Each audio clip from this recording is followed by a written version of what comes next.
देखिए लाप्लास का एक एग्जाम्पल लेते हैं, ज़रा समझिएगा। हमने क्या कहा, ये टफ नहीं है, चूँकि नाम टफ है, वो नाम से बिल्कुल अपने आप जो है आदमी सरेंडर कर जाता है। ये कह रहा find the Laplace transform of F T. F T का ही निकलता था ना, लाप्लास एफ टी था, और एफ टी की वैल्यू क्या दी है, when it is when T is greater than 0 and less than 3, तो एफ टी 3 है, 5 है, और जब टी ग्रेटर देन, देखो ये मुंह किधर की तरफ है, ये जिसकी तरफ मुंह होता है वो बड़ा होता है, तो इन्होंने जानबूझ के लिखा 3 लेस देन टी, यानी लिखना क्या चाहते थे, टी ग्रेटर देन 3, तो इसकी वैल्यू आपकी 0 है, ये दे दिया इन्होंने। इसका मुंह अभी भी टी की तरफ है ना, इसका मुंह अभी भी टी की तरफ है, तो दोनों बातें सेम लिखी है ना, तो टी ग्रेटर देन 3 है। अब आपको लाप्लास ट्रांसफॉर्म किसका निकालना है, एफ टी का। तो वी नो दैट, पहले तो लाप्लास ट्रांसफॉर्म का फॉर्मूला लिखिए, we know that L of F T क्या होता है, फॉर्मूला याद होना चाहिए। यहाँ एल देखो, एक चीज होता क्या है, फॉर्मूला होता है integral 0 to infinity E to power minus S T, ये अपने आप इंट्रोड्यूस करते हैं। आप एस लिख सकते हैं, आपकी बुक में पी लिखा गया है, हम एस लिखने की आदत है इसलिए हम एस लिख रहे हैं, इसका मतलब ये नहीं है कैसे लिखा जाएगा, पी भी लिख सकते हो खैर। और जो भी यहाँ पर लिखा होता है वो यहाँ लिख दिया जाता है into f t d T. अब हम एफ टी का मान क्या रखें, प्रॉब्लम ये है कि एफ टी की वैल्यू ये है, अब ये लिखें या ये लिखें, तो धीरे से किताब में इसे देख लें, अरे वाह लिख दें। एक बात ध्यान से देखिए, एक मिनट, 0 से इन्फिनिटी के बीच में टी एफ टी ब्रेक हो रहा है ना, 0 से 3 के बीच में कुछ और है और टी से बड़ी वैल्यू पे कुछ और है, तो आपको 0 से इन्फिनिटी को बीच में स्प्लिट करना पड़ेगा, ब्रेक करना पड़ेगा। 0 से 3 अलग जाएंगे और 3 टू इन्फिनिटी अलग जाएंगे, स्प्लिटिंग द इंटीग्रल करना पड़ेगा। तो हम इसको कैसे स्प्लिट करेंगे भाई, जब एफ टी अपना नेचर चेंज कर रहा है 0 टू 3 और 3 टू इन्फिनिटी, तो हम लिखेंगे 0 to 3 e to power minus S t into f t d t, और plus 3 to infinity E to power minus S t into f t d T.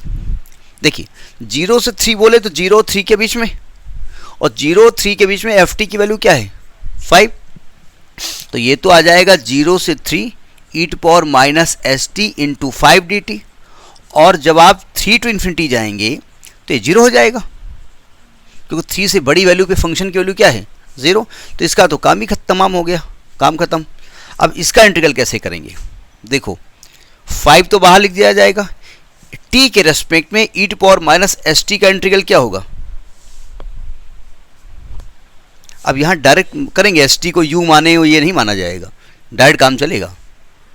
बोले direct याद नहीं है, बहुत समय बाद, once upon a time there was class 12 that time I have studied this chapter, इसके बाद भी यूज़ हुआ है। इंटीग्रल ट्रांसफॉर्म आपने पढ़ा नहीं, आपने पढ़ा है अगर आपको ई टू पावर एक्स का इंटीग्रल करना हो तो क्या होता है, ई टू पावर एक्स होता है। लेकिन अगर एक्स की जगह ए एक्स प्लस बी का फॉर्म आ जाए तो इसको एक्स, ये लीनियर है, एक्स की डिग्री यहाँ क्या है 1 है, तो इसको एक्स ही मानेंगे और इसका इंटीग्रल ऐसे ही हो जाएगा, जो एक्स का कोफिशिएंट है वो अपान में आ जाएगा, याद है डिफ्रेंसिएशन में मल्टीप्लाई में आता था। तो यहाँ पर e to power minus S t में टी की पावर 1 है, तो टी की पावर 1 तो इस तरीके से समझिएगा, तो e to power minus S t ही रहेगा, केवल अपान में क्या आ जाएगा माइनस का एस, और लिमिट 0 टू 3, ये लिमिट किसकी है टी की लिमिट है, जिसके रेस्पेक्ट में आप इंटीग्रेट कर रहे हैं, ठीक है। तो माइनस 5 अपान एस ऐसे बना दो, नहीं 5 बन जाएगा। अब एक बार टी को रखो 3, तो e to power minus 3s और माइनस ई टू पावर 0 1 होता है, तो ये आ जाएगा आपका, यहाँ लिखे दे रहे हैं एल ऑफ एफ टी निकालना था, ये आ जाएगा आपका माइनस 5 अपान एस, ये आ जाएगा आपका e to power minus 3s minus 1। अब चूंकि माइनस गड़बड़ न करें, चाहे तो आप एलसीएम ले लो, अब चूंकि माइनस हटाना है तो आप इसको उल्टा कर दो, तो आएगा 5 upon s 1 minus e to power minus का 3s, एस ऐसे बना दो इससे 5 न लगे। तो ये आपका Laplace transform of this function है, समझ में बात, कुछ नहीं है भाई, इंटीग्रल है सिंपल। आपको एफ टी की जगह मानक देना है, मान रखने के बाद जो इंटीग्रल आएगा वो इंटर लेवल का होगा, फिर हमें इंटर में पहुंच जाना है। अगर वहाँ नहीं, वैल्यू रखने के बाद हम इंटीग्रल पहुंच जाएंगे अपने इंटरमीडिएट में, और अगर वो नहीं आएगा तो वहीं बैठे रहेंगे। इंटीग्रल अब इंटर पहुंच गए और इंटर का याद नहीं तो क्या करोगे, अब हाई स्कूल जा नहीं सकते क्योंकि वहाँ इंटीग्रल था नहीं। करिए इसको।